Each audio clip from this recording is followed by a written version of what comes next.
তো hello guys, কেমন আছেন আপনারা? আশা করি সবাই মোটামুটি ভালোই আছেন। তো আমি আবারও চলে আসলাম mine Bangla survival series part 3-তে। তো আপনারা যেমনটা দেখেছিলেন, আমি আগের পার্টে একটি ভিলেজ ফাইন্ড করি এবং ভিলেজ থেকে কিছু ভিলেজার নিয়ে এসে তাদের জন্য একটি ব্রিডিং হল বিল্ড করি। তো আজকের পার্টে আমি ডায়মন্ড মাইন করে ফুললি ডায়মন্ড আর্মরে আপগ্রেড হব এবং নিজেকে একটু পাওয়ারফুল করে তুলবো। ফার্স্টলি আমি আপনাদের দেখাচ্ছি আমার ব্রিডিং হলটা, যেটা আমি নিচতলা থেকে কিছু এইভাবে ডেকোরেশন করি। এখানে আমি ডেকোরেশনের জন্য ব্যারেল লিভস এবং ল্যাকটার্ন ইউজ করি এবং আমি আমার সেকেন্ড ফ্লোরটা অল্প কিছু ডেকোরেশন করি। এখানে মাঝখানে আমি একটা বড় পেন্টিং অ্যাড করি, যেটা এটা লুক বেটার করছিল। তারপর আমি টর্চ ক্রাফট করি এবং চলে যাই আয়রন মাইনিং করার জন্য একটি বড় কেভে ঢোকার শুরুতে আমি কিছু আয়রন পেয়ে যাই এবং আমি সেগুলো তাড়াতাড়ি করে মাইন করে নিই। এরপর আমি কেভে ঘুরে ঘুরে অনেকগুলো আয়রন ফাইন্ড করি এবং সেগুলো মাইনিং করতে থাকি।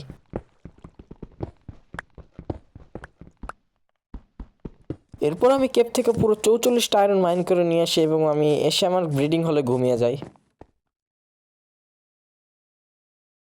আমি আমার বেসে এসে ফার্নেন্সে আয়রনগুলো স্মেল্ট হওয়ার জন্য রেখে দিই, যাতে করে আমি সেগুলো দিয়ে একটি অ্যানভিল ক্রাফট করতে পারি। স্মেল্ট করার পর রিয়েলাইজ করলাম আমার কাছে ব্লাস্ট ফার্নেন্স ছিল, তাই আমি শুধু শুধু ফার্নেন্সে সেগুলো স্মেল্ট করতে কেন যাই। তো যাই হোক, আমি সেগুলো কালেক্ট করে নিই এক এক করে। তারপর আমি সেগুলো দিয়ে ক্রাফটিং টেবিলে একটি অ্যানভিল ক্রাফট করি। তারপর আমি চলে আসি আমার প্ল্যান্ট করা সুগার কেনগুলো হারভেস্ট করার জন্য। হারভেস্ট করার পর আমি আমার স্টোরেজ রুমের চেস্ট থেকে কিছু লেদার নিয়ে নিই। তারপর আমি আমার ক্রাফটিং টেবিলে এসে সুগার কেন দিয়ে পেপার ক্রাফট করি এবং পেপার দিয়ে 3টি বুক ক্রাফট করে নেই।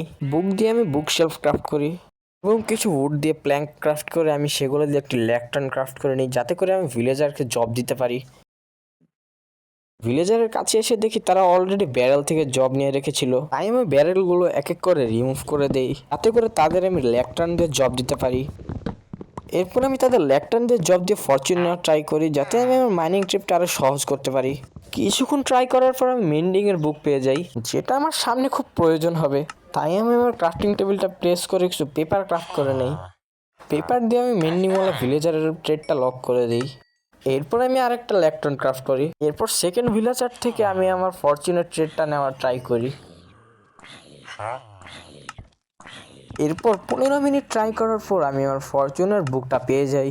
তাই তাড়াতাড়ি করে ক্রাফটিং টেবিলে কিছু পেপার ক্রাফট করি এবং ভিলেজারের ট্রেডটা লক করে দেই, যাতে করে ভিলেজার তার ট্রেডটা অটোমেটিক্যালি চেঞ্জ করতে না পারে।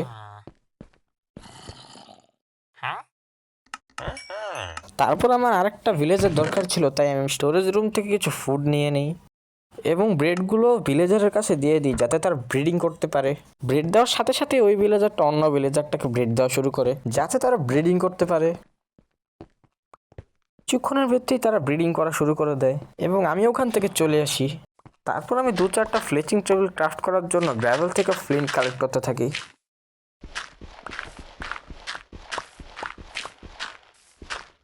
তারপর আমি সেগুলো দিয়ে ফ্লেচিং টেবিল ক্রাফট করি এবং ফ্লেচিং টেবিলগুলো ভিলেজারের ব্রিডিং হল প্লেস করে দিই, যাতে তারা জব নিতে পারে। এখন খালি অপেক্ষা ছিল এই ছোট ছোট ভিলেজারগুলোর বড় হওয়ার। যতক্ষণে তারা বড় হচ্ছিল ততক্ষণে আমি জঙ্গলে এসে কিছু উড কালেক্ট করে নেই, যাতে আমি সেগুলো দিয়ে স্টিক ক্রাফট করতে পারি এবং স্টিক দিয়ে এমরাল্ড ট্রেড করতে পারি।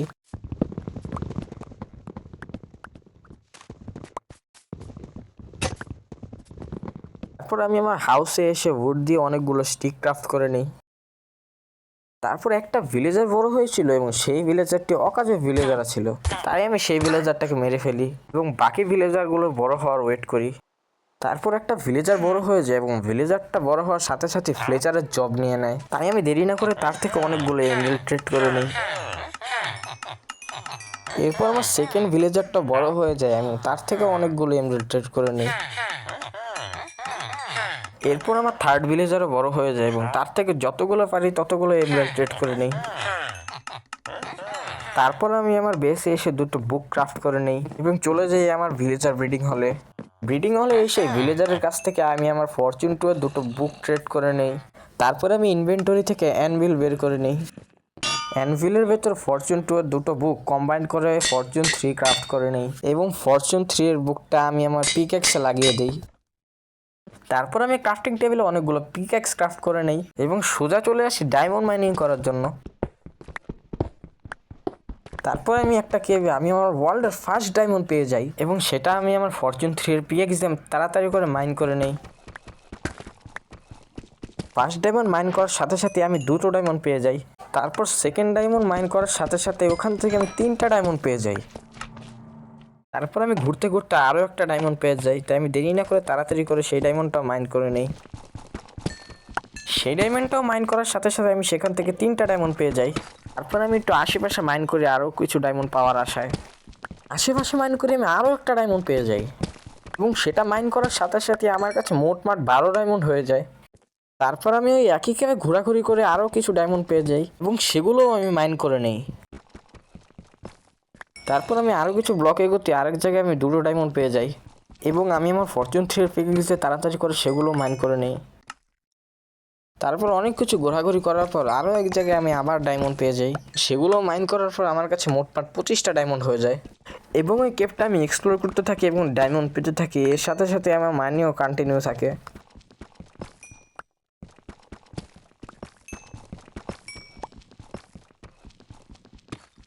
তারপর আমি আরেক জায়গা থেকে ডায়মন্ড মাইন করি এবং তার সাথে সাথে আমার কাছে 40টা ডায়মন্ড হয়ে যায়। 40টা ডায়মন্ড হওয়ার পর আমি সোজা উপরে চলে আসি। উপরে এসে সোজা আমি আমার বেসে চলে আসি। তারপর একটা চেস্ট খুলে সেখানে আমি আমার ইনভেন্টরি ক্লিয়ার করে নিই। ইনভেন্টরি ক্লিয়ার করে সোজা আমি আমার ক্রাফটিং টেবিলে চলে আসি। সেখানে এসে ডায়মন্ড দিয়ে আমি আমার একটা হেলমেট, চেস্ট প্লেট, লেগিংস এবং একটি বুট ক্রাফট করি এবং বাকি থাকা ডায়মন্ড দিয়ে কিছু টুলস ক্রাফট করি। তারপর আমি আমার ডায়মন্ড আর্মারটা ইকুইপ করে নিই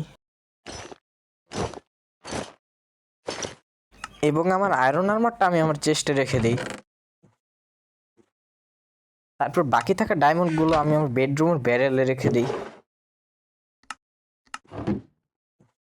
তো ফাইনালি এইভাবে আমি আমার ডায়মন্ড আর্মার কমপ্লিট করি। তো আশা করি আপনাদের কাছে আমার এই ভিডিওটি ভালো লেগেছে এবং নেক্সট এপিসোডে আমি আর অসম কিছু বিল্ড করব এবং আমি আমার ডায়মন্ড আর্মারটি ফুললি ম্যাক্স ইনচান্ট করব। তো আপনারা লাইক করুন, কমেন্ট করুন, সাবস্ক্রাইব করুন, শেয়ার করুন আপনাদের বন্ধুদের কাছে। তো দেখা হচ্ছে নেক্সট ভিডিও, ততক্ষণের জন্য বাই।